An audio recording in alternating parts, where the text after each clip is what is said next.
Hi guys!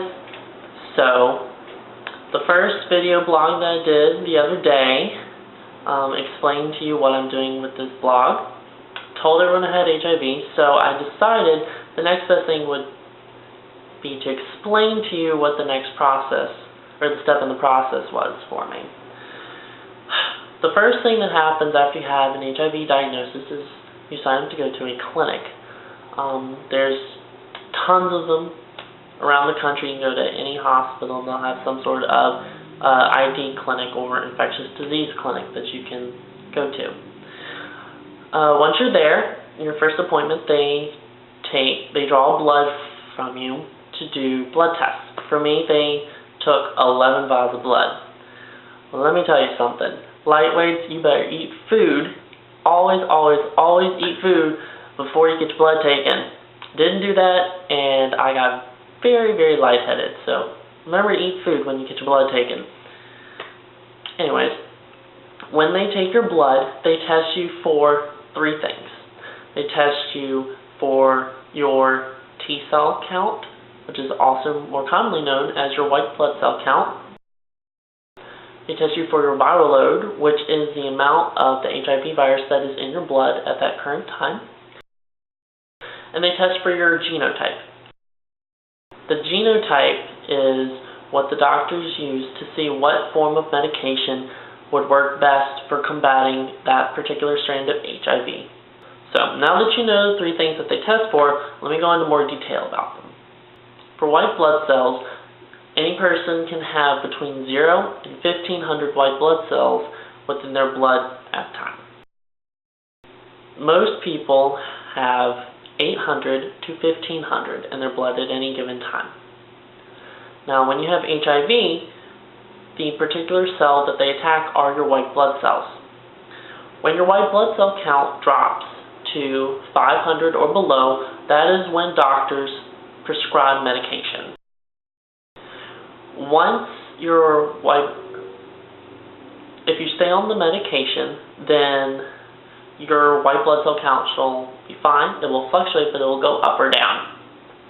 But most of the time, it will go above 500 again, and they will keep you on medication.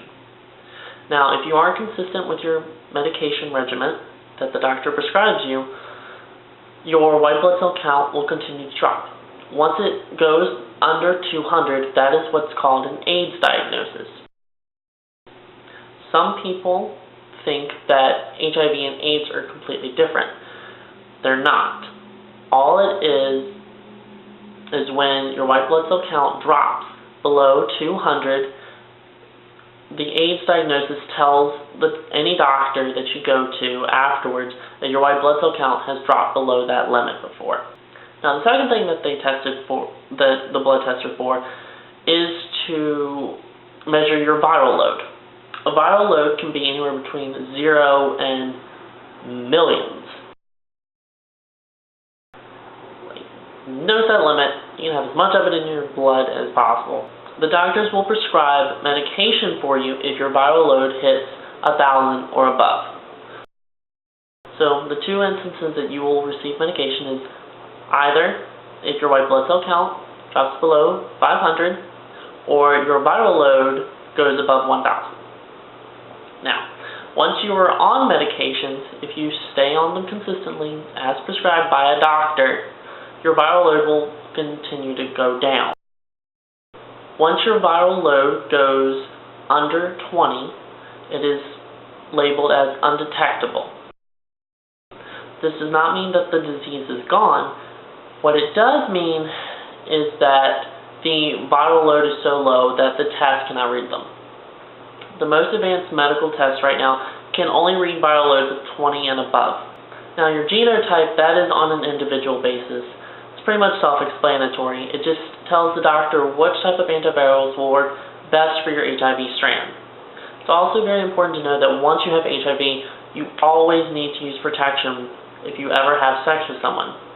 Because you have HIV, you are more likely to be susceptible to other diseases, STDs, anything like that. So you need to have precautions. Even if the person that you're having sex with has HIV, you do not want to be affected with their strand of HIV.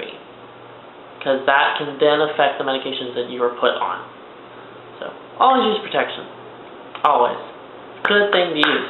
There's a reason why Trojan is a multi-million-dollar company. So, that's pretty much what HIV is and the first step that they take for you with your blood test. Next video, I will definitely go into more detail about the medications, so you get a little taste of what really is to come. Till then, see you later, guys.